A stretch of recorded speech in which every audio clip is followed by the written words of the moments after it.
Great morning, great morning, great morning. Y'all come on in, come on in, come on in. And while y'all are coming in,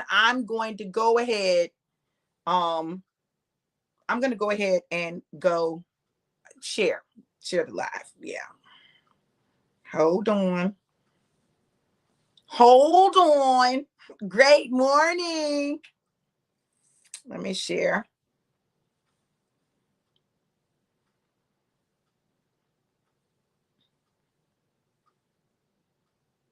All right.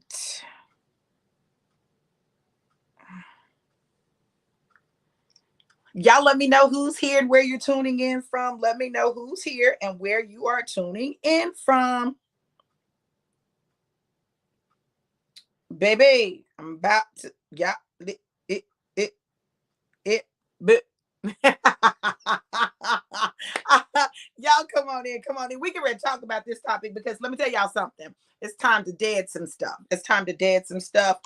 Time to kill it, take care of it, knock it out the box. Hey, Jackie. Yes, Georgia in the building. Come through, Georgia. I love it. I love it. Listen, I'm going to be driving through Georgia this week. Great morning, April. I hope you feel better, boo. Y'all, this one right here, go ahead and share it. Let me know when you've shared. Go ahead and share it and let me know when you share it. Y'all, it's time. I don't know about y'all,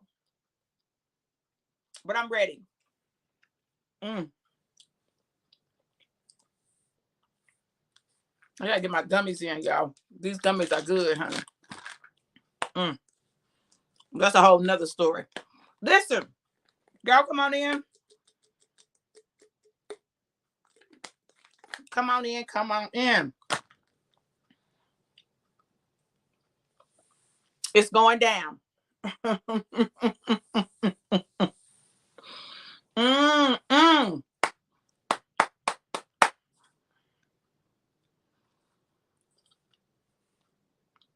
When you get this, when you understand the magnitude of this, it changes the game. Now I'm gonna be a little ghetto, right? I haven't put my water in my other bottle, so I just gotta drink it out the jug. Okay, y'all, just bear with me. Hey, LaShonda, how are you? Beautiful. Good to see you. I'm be a little ghetto. All right.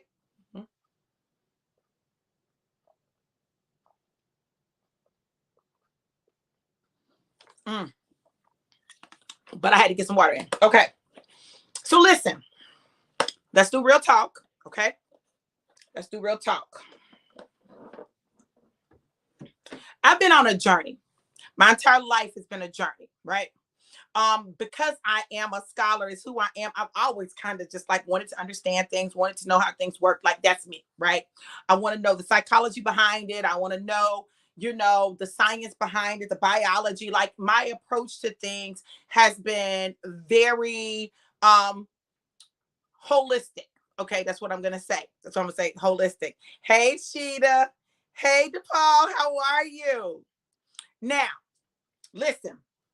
Because of that, to people it looks like I'm all over the place. Like you're all over the place, you're doing all of this stuff. It's because I know that there is a big picture. There's a big picture, there's a holistic picture, right?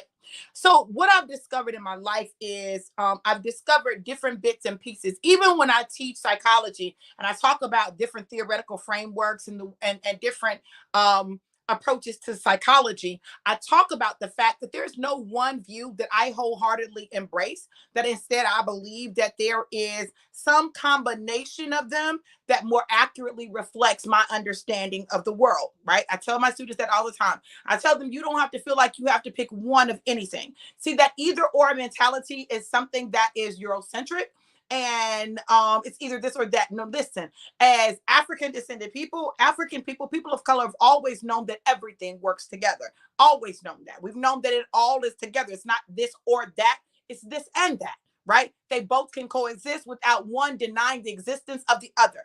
Like you and I can coexist and both of us can be successful, and my success does not impede upon your success, right? It is this competition mentality that has us in a place where, we feel like we can't be winning if you win it, or if you win and we lose it. No, you can have a win-win. It really does happen like that. It can work.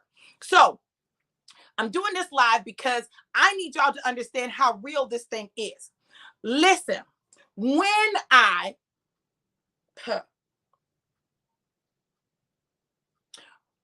every step of the way, God gave me a peace. He just gave me a peace. And I used to wonder, because once I get a piece, like I'm on that piece, like it is my mission to make sure that people understand that piece, right? It is my mission to make sure that, like, if I believe in something, I believe in it, y'all. And y'all know that about me. If I don't believe in it, I'm not really finna be pushing it. Like, I might use it, I might talk about it a little bit, but when I believe in something, I need you to understand that the prophet in me will see beyond just the natural into the spirit realm. See, I understand the spiritual implications of things. See, while other people look at science as just science and spirit is just spirit, I understand that they really work together. And so when you understand not only the science behind the thing, but the spiritual aspect behind it as well, and how the two collide to create something that changes people's lives, then you look at stuff a little differently. That's me. All right. So it's time for you to get out of your head. Let me tell y'all what we do. We get in our head and we start having all of these thoughts. Now, listen, hear me when I tell you this. What's really happening is your saboteurs are talking to you. Your self-sabotaging behaviors, those things that have been with you since childhood, you developed in childhood, they're talking to you. They're repeating things that they've repeated to you time after time after time after time. If you want to know the reason why you haven't broken through in certain areas, it's because your saboteurs work against you and you allow it. Now, I'm not saying you consciously allow it, but you allow it because it has become a pattern of your life. It's become a pattern of living, right? And so it allows you to deny some realities, okay? You got to get out of your head and you got to kill those saboteurs. Saboteurs is simply a fancy name for self-sabotaging behaviors, okay? Saboteurs, self-sabotaging behaviors. There are things that we do consistently in our life to sabotage ourselves. It is our brain working against us, okay? So let me talk about the science of it, right? So our brain has two sides. There's the surviving brain, okay, that's activated in order to just survive. And there's the thriving brain. The thriving brain is the side of our brain where there's creativity, right? It is our creativity that allows us to thrive, because even in the most damning situations, our creative mind can find a way out, a way that there's a gift in it, right? So this side is the side that the enemy, that thriving side is the side that the enemy tries to destroy. It's the side that the enemy wants you to not understand. It's the side that the enemy wants you to deny its existence, deny its importance, wants you to deny it. Listen, this is what you cannot deny. You cannot deny the fact that if you operate from your surviving brain, you will be in survival mode. That means that your thinking is limited. Your ability to solve problems is limited. Like your view is so narrow, okay, that you can't see beyond what allows you to survive. Like you're literally always just thinking about surviving. So you have a poverty mentality. You hold on to anything that comes into your hands. You operate out of fear. You're very fear-based, okay? You have a tendency to only move when it is fear-induced or survival induced. It's not a thing of taking a lot of risk. And if you take risks, they're very calculated risks with very minimal possibility of failure. You hear me? So your approach to the world is very different when you're in your surviving brain versus when you're in your thriving brain. And this is the reality. When you're in your thriving brain, other people's comments will activate your judge. Everyone has a judge saboteur that's judging you, judging your thoughts, your actions, your behaviors. And when your judge gets activated, your judge says, well, why are you going to do that? That doesn't even make sense. That's not logical. That's the judge. That's your judge. Now, my judge's name is Tomb Raider because it's always digging up dead stuff, right? So that's what I call my, the Tomb Raider said, because it's not really you saying it, it's your judge saying it, okay? That saboteur, that self-sabotaging behavior, the judge that kicks in and tells you, oh, that's stupid. Oh, it's not going to work. You're not going to be able to do that. Nobody else has done that. How do you think you can do that? Listen, anyone has had success, I'm talking about extreme success, has had to kill the judge off in their head. Okay. You think Serena Williams has had the success she's had without having to deal with the judge in her head? Oh, no, she had to deal with that. She had to deal with that. She had to shut it down when people told her she couldn't. Oh, you didn't have a child. You can't. Oh, you're black. You can't. Oh, you too young. You can't. Listen, she wasn't the one that was supposed to be the star. Venus was the one that was supposed to be the star. Now, the fact of the matter is that both of them are stars, but Serena has had greater success than Venus. But Venus was the one that was the chosen one. She was the one that was supposed to go first. She was the one that was supposed to go the furthest. But because of that, Serena developed a tenacity that was like, oh no, I'm getting ready to do it. If I gotta lie a little bit, maneuver some stuff, and make some stuff happen for me to be able to achieve my dreams, I'm gonna do it. I'm gonna get my dreams. I can do this. I know they don't believe in me right now, but I'm gonna show them. You understand? So you got to understand that you got to kill that judge off, right? The judge is always going to try to interfere with your ability to do what it is. It's always going to tell you it's too hard. It's too much. Just wait. You can do it later. That's procrastination. That's where procrastination comes from. That judge, just wait. It's too hard. You don't want to do that. You know, why would you do that now? Just wait. Listen, all of these things, saboteurs, kill them dead. You've got to get out of your head. Now, let me tell y'all something. I can't say too much. Okay. I've had a revelation. God gave me a revelation. And I began to imagine what happens when people learn what their saboteurs are early and are able to kill them in their teenage years, when they're younger, right? What happens? What do you set them up for? What happens when you, as a parent, discover your saboteurs and you begin to deal with your saboteurs, right? And you can begin to see those patterns in your children and you help them identify them, right? And y'all begin to work through that thing together so that nobody is operating on these limits, these false limits. What happens in a relationship when both people are in a relationship and they're killing their saboteurs? You know, most relationships are destroyed through each individual self-sabotaging behaviors. You know that, right? I know that it shows up in other things. It'll show up in cheating. It'll show up in drinking, drugs, eating. Like, it'll show up in all these other things, but those things are not the problem. They are the symptom. When we begin to understand that cheating is not the problem, it is the symptom, we'll approach cheating differently. This ain't gonna be popular. I don't care. Cheating is not the problem. You think the problem in your marriage is that your significant other cheated? That's not the problem. It's a symptom of something deeper. It's a symptom. I don't care that you do everything for him. I don't care that you cook for him and you clean for him and you've tried to be the best wife that you could be. I don't care anything about that. I don't care anything about. There's a problem. There's a problem. I know in your head you're saying, oh, the problem is just them.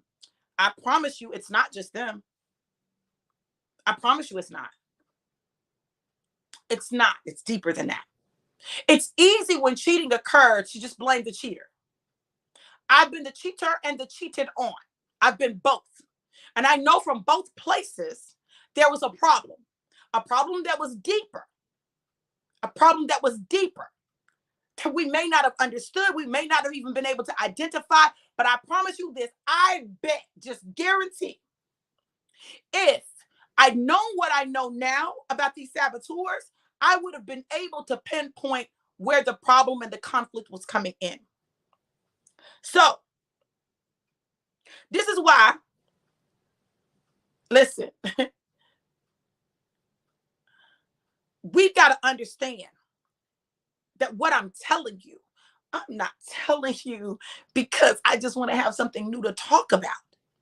I'm telling you because God has literally allowed me to see in the spirit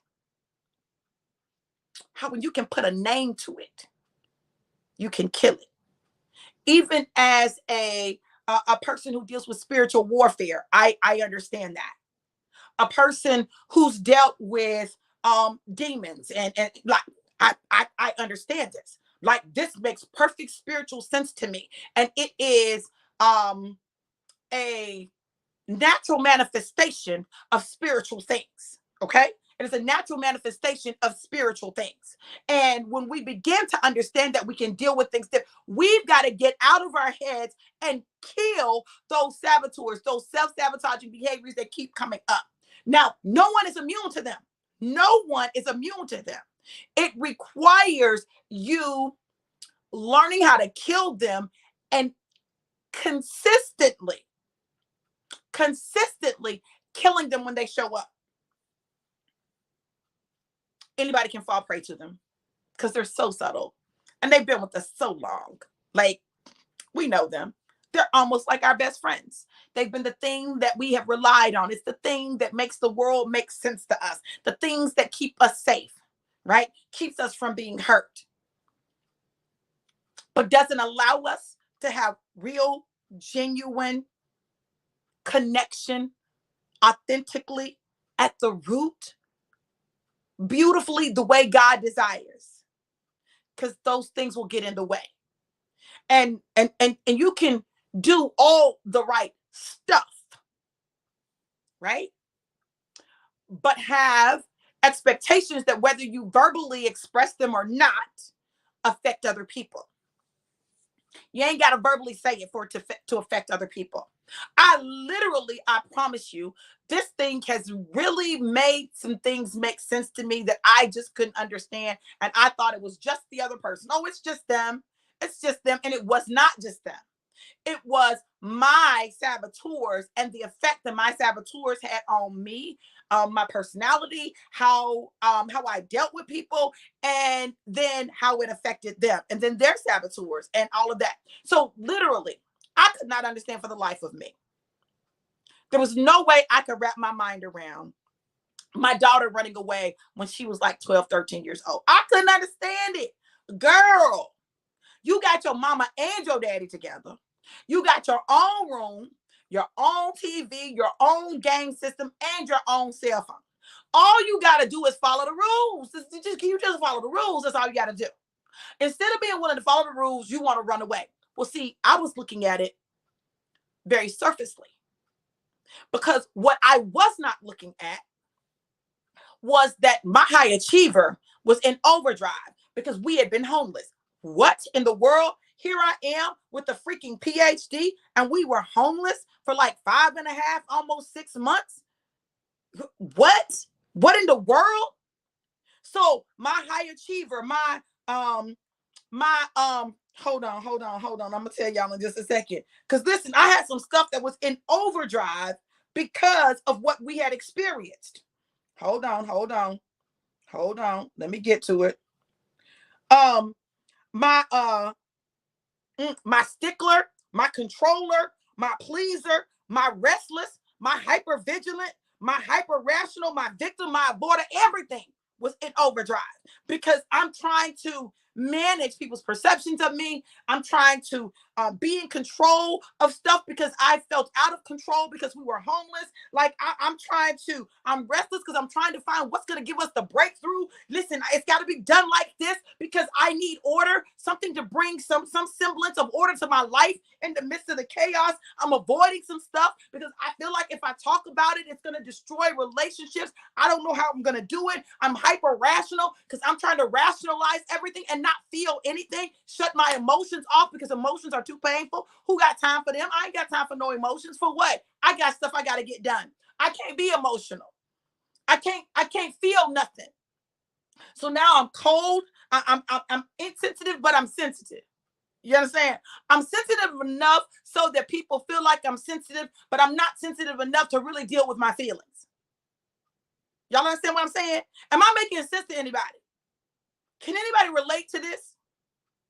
I'm trying to help you because listen, until we understand this stuff that's going on in us, we are destined to repeat cycles over and over and over again. And I don't care how many prayer lines you get in. You've got to understand and kill some stuff. See, when the Apostle Paul talks about dying to yourself daily, see, we don't understand it. We super spiritualize it, but dying to yourself daily means that you got to kill those saboteurs that desire to keep you in a place of bondage. See, true freedom is not only understanding what's going on in you, but understanding the impact of what's going on in you has on those around you, because it does. You think my judge didn't affect my marriages? Now, nobody beat me. Nobody beat me. I fought in my first marriage, but that was me fighting. I was the fighter. I was the one fighting. I was the one that initiated anything that was physical in terms of fighting. That was me. But my judge was so heavy, right? So I was judging them even when I wasn't judging them out loud. I was judging them. I was controlling, manipulative. Oh, let's be real. Yes, I was a good woman. Yes, I supported their dreams, and I would go out of my way to make sure I supported their dreams, but I had an expectation attached to that support. If I'm supporting your dreams, then I'm expecting you to do what I want you to do. That ain't right. That's witchcraft. So when you begin to understand these things, then you begin to understand, oh, I might have, yeah, okay. I see why that happened. I understand why that happened now. Because I understand me. Problem is, we don't want to be real about us. We don't want to be real about us. We'll be real about other people, but we won't be real about us. Now, even though I engaged in a lot of introspection and I began to see different things and different patterns in my life and began to try to address them, there were some things that I just couldn't figure out how to deal with. I couldn't figure out how to get rid of it, how to kill it, because I couldn't really name it. I didn't really know what was going on. And it's only been in the last year and a half that I've really understood the importance of getting to the root. Getting to the root. Okay. Y'all were like, yes, I can relate. Mm-hmm. All right. Tandria said, yes, ma'am. Corey said, making perfect sense. Jackie said, I thank you for the class. I understood my actions so much better afterwards. Y'all, we've got to understand. See, when you can get to the root of a thing, then you can destroy it. You can kill it. Now, let me tell you, does that mean because you know that it's not going to happen again? No, it doesn't. It means that you'll be more aware. So let me just share this with you.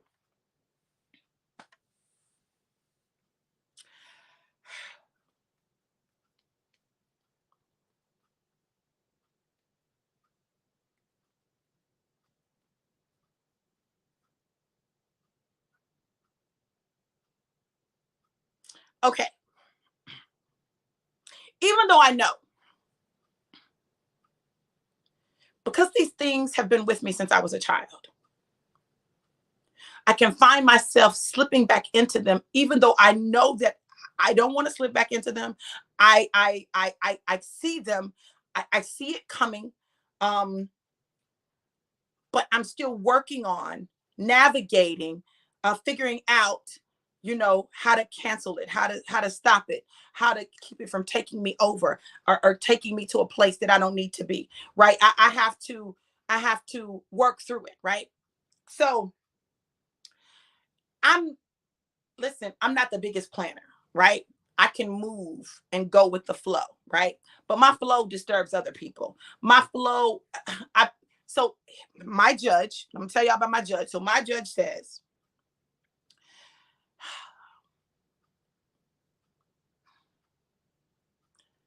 it's inconsiderate. People are gonna think you're inconsiderate. They're gonna think you don't care about them, or you don't care about how what you do affects them, or um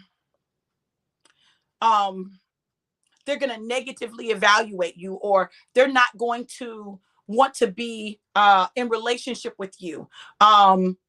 This is what's going on in my head, right? If you don't do it in this time frame, or if you don't do it this way, or, this is what's going on in my head. So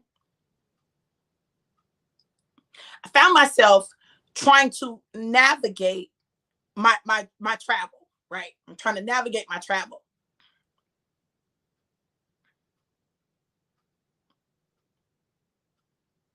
Knowing what God said, but not knowing how the execution of what God said is going to work, or how, like not knowing all of the details.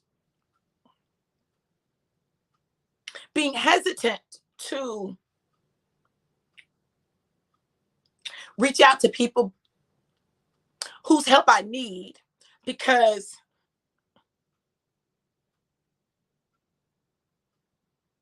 I feel like maybe they're going to feel away, or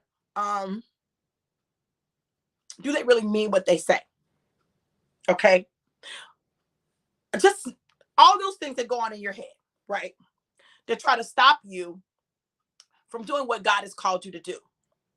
So, the weather, and everything that was going on in Florida. So it threw my schedule off. And I'm like, do I really need to drive all the way to Tampa only to turn right around and go to Tennessee? So I'm trying to figure out a way to navigate it and do it without having to drive to Tampa. Does it make sense to do that? Is it logical to do that?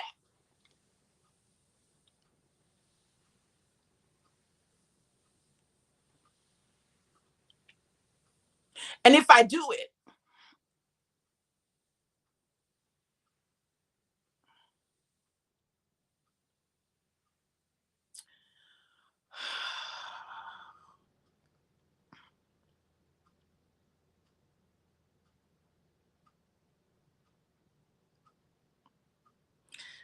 God just requires so much of me.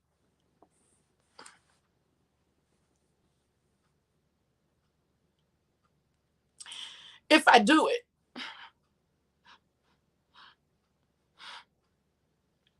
and y'all, this is going to sound so crazy, but there's my judge. Okay. There's a Tomb Raider saying it's going to sound crazy, judging my head and how it's going to come across and all of that, right? If I do this,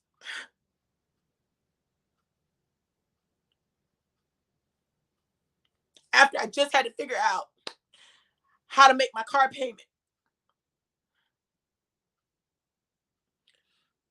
is my daddy going to look at me as irresponsible?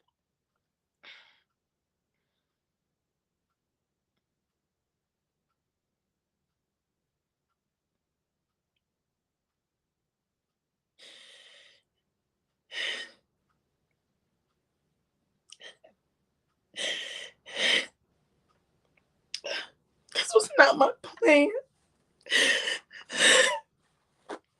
This was not my plan.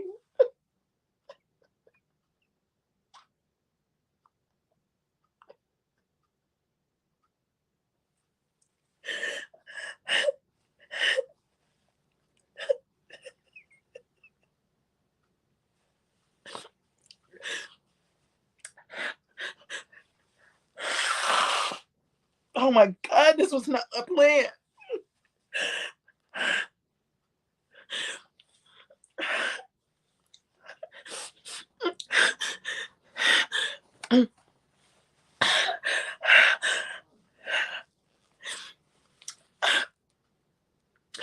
Was my daddy going to look at me as irresponsible? Because I don't want him to think I'm irresponsible and not love me. And it may sound crazy, but you got to remember, my judge has been telling me all my life that you have to earn people's love. And so if you do anything wrong, it feels like they're just not going to love you. And I don't want to lose my daddy. And I know, y'all, I know in my head that's not the case. I know in my head that that's not the case. Hear me. But the Tomb Raider's been with me for so long that the Tomb Raider is talking and saying, oh, you gonna do this, and he's gonna think that you're irresponsible, and he's not gonna love you, and he's not gonna want to deal with you. And my daddy, I know my daddy wouldn't do that. I know he's not like that, but in my head it feels like that. Now the reality is my daddy is very much a stickler. Like, he is a stickler. Like, when it comes to how you handle finances, he's a stickler. And the fact that he's a stickler means that when I can't meet his expectation, I feel like, I'm just talking about how I feel, not that he said it or anything like that, but I'm talking about how I feel, y'all. This is how these saboteurs work in our life. Like, they tell us this stuff. They tell us this stuff, right? And they tell us this stuff in order to keep us from moving forward and doing what it is that God has called us to do. Even when we know we heard God. I know I heard God say, you still got to go to Tampa. I know that, but today I'm still asking him, well, God, do I need to go to Tampa? Because, I just, so there it is. It's working against me. So when you look at your life, you will discover that these saboteurs are working in your life. And so I know in my head, but it creates this anxiety. Because while I don't care what a lot of people think about me,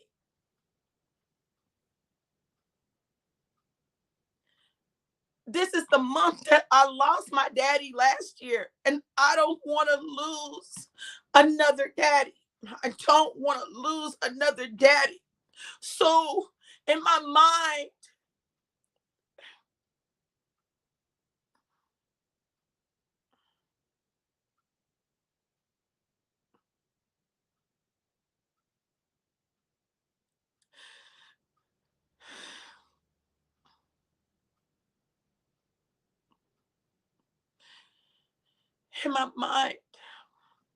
the Tomb Raider is talking to me.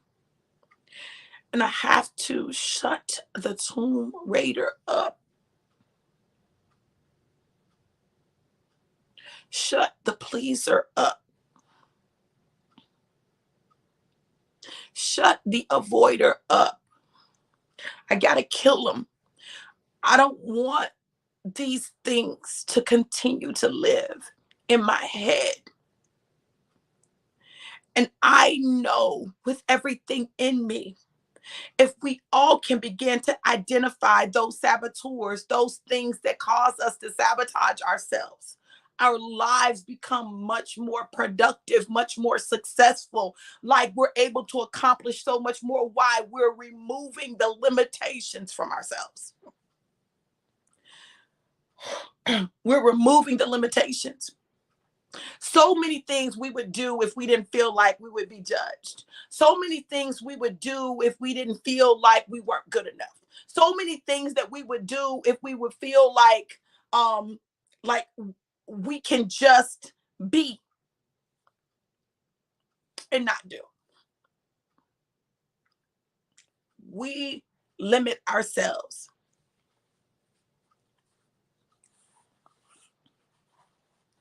And I'm actively and consciously working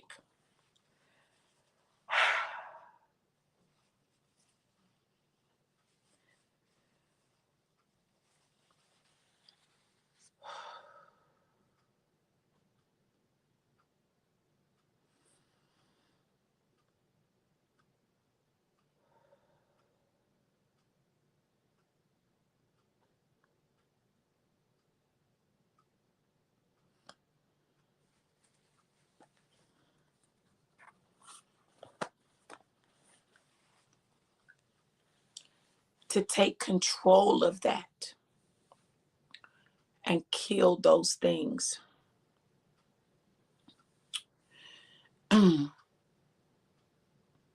So I know the challenges that it presents.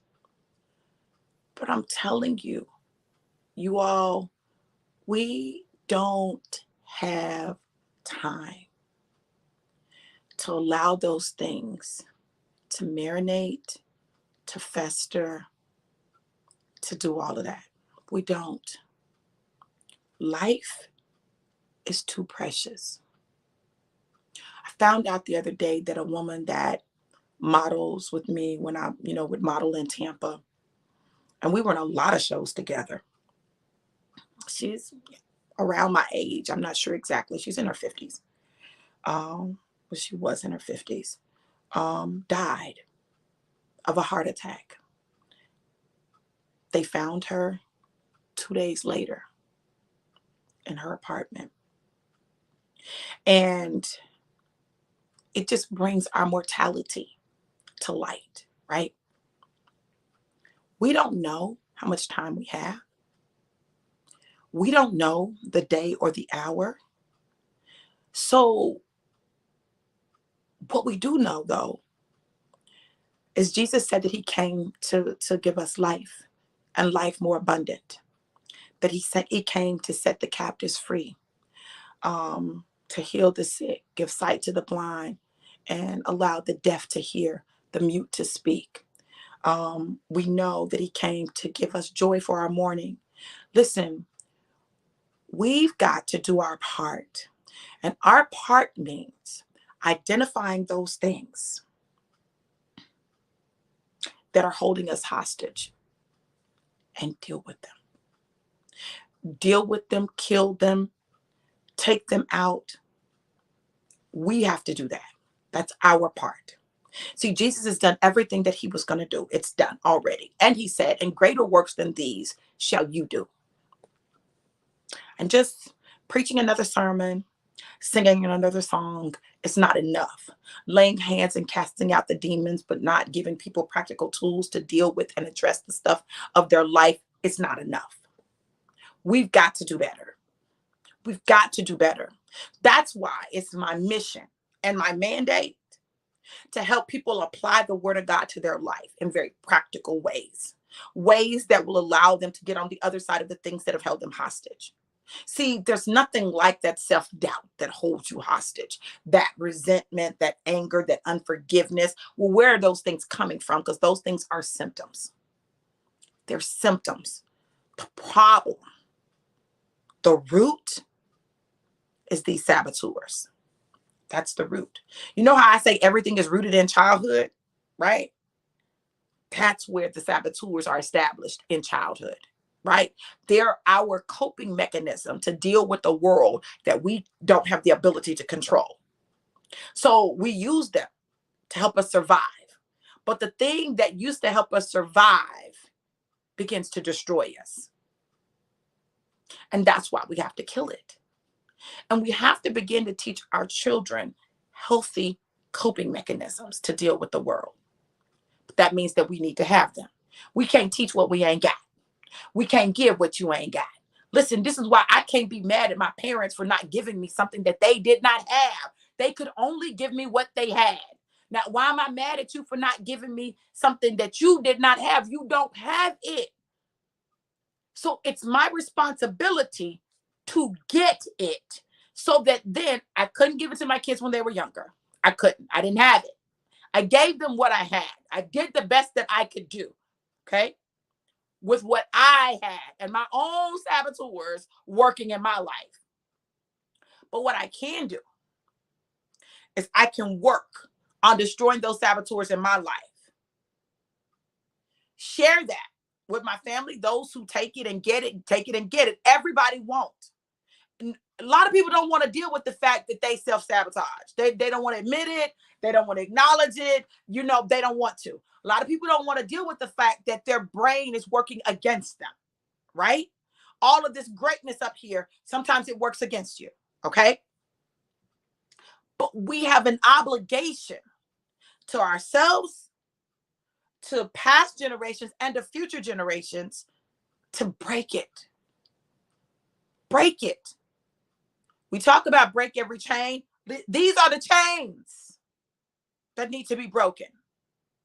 These saboteurs are the chains that have our mind shackled. When Joyce Myers talks about the battlefield of the mind, she's talking about these saboteurs.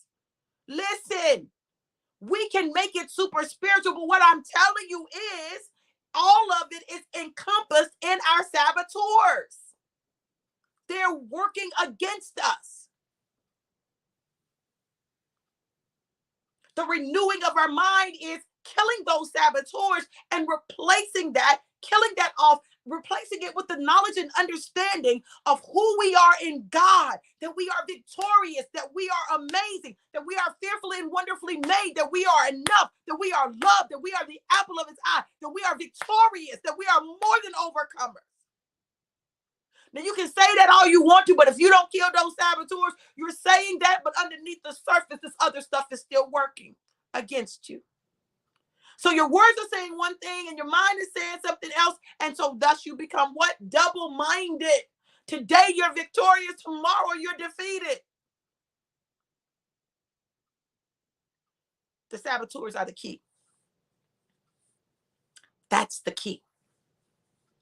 Now, you may say, well, Dr. V, why don't you just have everybody take the test, because everybody can't handle what those test results show? I feel like it would be highly irresponsible of me to just have people take the test without providing some type of debriefing, some type of, like, I can't do that. I'm not willing to do that. I'm not willing to do that because it will trigger every one of your saboteurs and they will start working against you. And so what was meant to be good will become evil. It'll become your destruction. I'm not doing that. How do I know? Listen, the people who took it and had to wait some days for us to be able to talk about it, baby, they went through some stuff over them days. They went through some stuff over those days. Do you understand? They were beating themselves up and saying, oh my God, I'm jacked up. I'm messed up. No, you're not messed up. No, it's not that you're just jacked up. We all have saboteurs. All of us have them. Some of us have dealt with them more, even if we didn't know what they were called. So Mike said we were crippled. Listen, I'm trying to tell you, Mike, listen, I'm telling y'all, it's serious, but it's necessary. It's necessary. So somebody asked me, they were like, Dr. V, when are you going to do the next class? And I was like, I don't know. But this thing has such a press on me. There's such a press on me that I know that I've got to do another class. I know that I do. I know that I do, because there's such a great need. God started talking to me and I started seeing stuff like I'm like, this it. This is it. This is the peace I've been waiting for. Listen, this is what I know. That we have to get out of our heads. We have to stop allowing our saboteurs to dictate our life and to limit us and to hold us hostage. We have to. We have to. It's a must. It's not optional. It's a must. And when we do that, then we'll be able to soar, rise like the phoenix from the ashes, be the eagle that we were created to be, get ungrounded. Y'all, it's the key. But a key without instruction can lead to devastation and destruction. So look, I'm going to be doing another class. And I'm not sure when yet, but if you want to be in the No More Sabotage class, if you want information on our next class, put no more in the comments. Put no more in the comments. I want you to share this with people. And I'm going to tell you why I want you to share this with people, because it helps you make sense of your world and your life. And you'll know that you're not just effed up. And people need to know that. And that you're not just stuck. And you don't have to be stuck. That you can literally do something about it. You can. You can. You don't have to allow your life to be what it's been. You don't have to. But it starts with killing off these saboteurs, because every time you try to come up, they're going to get in the way. And they're going to seek to destroy you. And you won't be able to be creative and figure out a solution, because you'll be so stuck in, oh, woe is me. This always happens to me. Well, there's a reason that it always happens to you. There's a reason, because you've not yet learned the lesson. When you learn the lesson, then it won't keep happening to you, right? Because now you've learned the lesson. You know how to overcome that. You know how to creatively come up with solutions and ways to resolve it. You'll know. So listen, I see you, Allison. I got you, boo. We'll definitely get you the information, okay? Um, it's time. It's time. And while it was not my intention to cry and to break down, it was necessary. And though the Tomb Raider would say, see you on there snotting and stuff, people gonna take that and take it out of context, and they might use it against you. They might use it against your dad. Listen, that's the Tomb Raider talking, right? That's that judge talking. But this is what I know. Everything that God does and everything that he allows is for a reason. It's for a reason.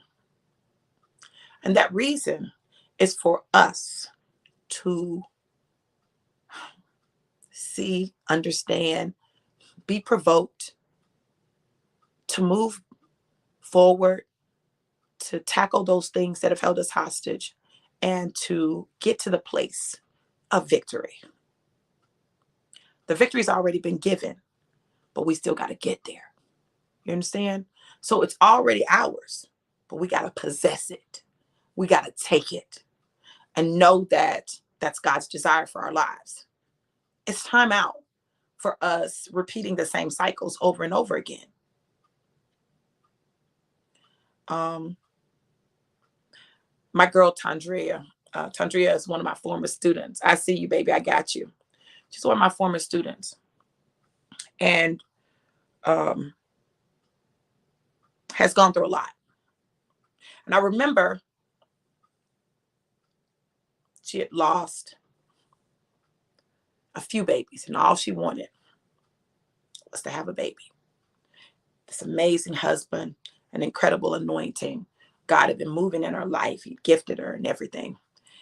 And all she wanted was a baby. And it seemed like every time she just got disappointed. And I remember I was doing a prophetic drive-by, and the Lord told me, and this was not too long after she had lost a baby. And I knew that. And the Lord told me that she was going to have a baby. And I kind of battled with whether or not I was going to say it, because I didn't want to get her hopes up and then her get pregnant and lose another baby. But I told her. And one thing that she knows about me is I don't just say stuff just to say it. Like, I'm a prophet for real. Like, if I say it, I heard it. Okay. And sure enough, she got pregnant. And they had their miracle baby. And I remember when I got a chance to hold him for the first time, how impactful that was. The fact that they weren't telling people that she was pregnant, but she called and she told me. They didn't tell people when he was born, but she called and she told me. And I got a chance to be privy to that, a part of that journey on the inside, right? And I believe that God allowed that for me to see the word that I had spoken be manifested all throughout the process. Look, one of the things that happens if you're a prophet is that you have a tendency to be really hard on yourself. You're afraid to say anything because you're afraid you're going to be wrong. And your judge tells you, oh, that ain't even God. How you know that's God? Like, all of these things. Prophets need to understand what their saboteurs are, because it's the enemy's desire to keep God's people from being in position, whether you're a prophet, apostle, teacher, evangelist, pastor. It's his desire to keep you from being in position. If you're a psalmist, if you're a prophetic psalmist, he really want to silence you. because he knows the power of your voice and what it does to the atmosphere, how it opens it up. So there's nobody who doesn't need this. Like, I'm literally like, there's nobody who doesn't need this. Mothers need it. Mothers need it because as a mother, when you understand your saboteurs, then you can parent, not from a place of fear, okay? Or not from a place of your saboteurs, right? Because you trying to get some stuff fixed through your children, right? But from a place of love, compassion, grace, understanding. That don't mean you let your kids do everything and anything at all, right? But it means that you parent from a different place, okay? Your motivation is different, all right? Athletes need it. What would happen if athletes knew what their saboteurs were and got on the other side of it? They'd be unstoppable in whatever sport they play. I believe that the highest achieving athletes probably have low saboteurs. Their scores are low on the saboteurs because however it has happened, they've kind of, shut them down. Okay.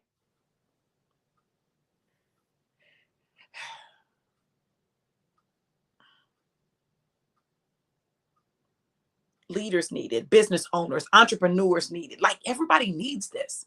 Like, I've done a lot of stuff, right? And there's some things that I believe everybody needs to know and understand. I just believe it changes your life. I believe everybody needs to know your strengths. You need to know your love language. You need to know your learning style. And now you need to know your saboteurs.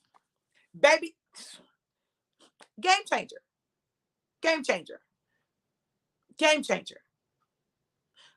God is desiring to free his people for real. And it's that time. And it's that season. The question is, what you gonna do with it? What are you going to do with it? If I'd had this a few years ago,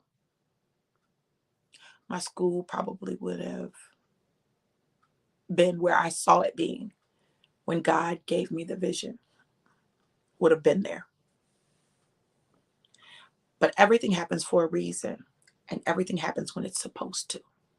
This is when it was supposed to happen.